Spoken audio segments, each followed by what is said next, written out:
صنعت هسته‌ای داره شما دخالت کنید بگید باید و نباید যুদ্ধের হুমকি নয়, এবার সরাসরি আঘাতের ভাষা। আমেরিকাকে খোলা চ্যালেঞ্জ ছুড়ে দিয়েছে পরাক্রমশালী ইরান। মার্কিন প্রেসিডেন্ট ডোনাল্ড ট্রাম্পের একের পর এক হামলার হুঁশিয়ারির জবাবে ইরানি সেনাবাহিনী ঘোষণা করেছে পরবর্তী হামলা মানেই পাল্টা আঘাত।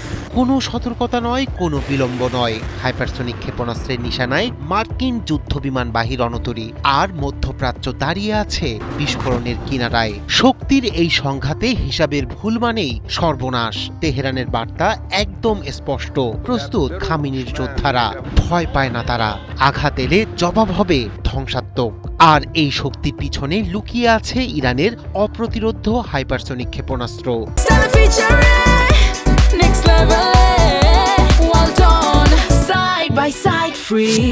মার্কিন প্রেসিডেন্ট ডোনাল্ড ট্রাম্পের একের পর এক হামলার হুমকির জবাবে সরাসরি পাল্টা আঘাতের ঘোষণা দিয়েছে ইরানের সেনাবাহিনী। তেহরান স্পষ্ট করে দিয়েছে নতুন কোনো হামলা হলে সময় নষ্ট নয়, সঙ্গে সঙ্গেই জবাব আসবে।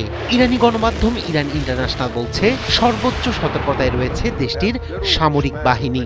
সেনাবাহিনীর মুখপাত্র মোহাম্মদ আকরাম মিনিয়া বলেছেন, শত্রুপক্ষ যদি আবার ভুল হিসাব করে কোনো বোকামি পদক্ষেপ নেয় তাহলে তাৎক্ষণিক এবং কঠোর জবাব দেয়া হবে।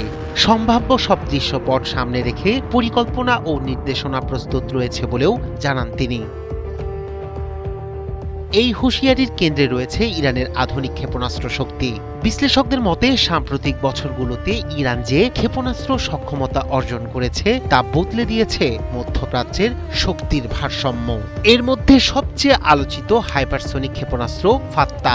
এই ক্ষেপণাস্ত্র শব্দের গতির কয়েক গুণ বেশি গতিতে ছুটতে পারে এবং মাঝপথে দিক পরিবর্তনের সক্ষমতা রাখে, যা প্রচলিত আকাশ প্রতিরক্ষা ব্যবস্থার জন্য বড় চ্যালেঞ্জ।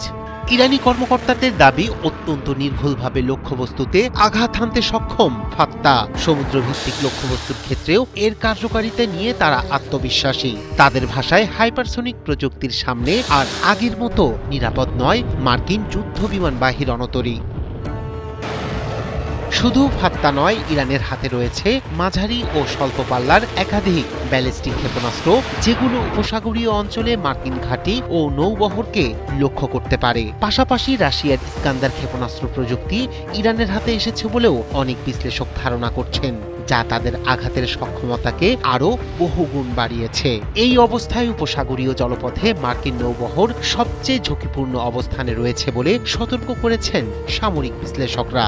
হাইপারসনিক ও ব্যালিস্টিক ক্ষেপণাস্ত্র একসঙ্গে ব্যবহার হলে রণতরীর প্রতিরক্ষা ব্যবস্থা অকার্যকর হয়ে পড়তে পারে, ফলে যে কোনো সংঘাতে ক্ষয়ক্ষতির মাত্রা হবে নজিরবিহীন।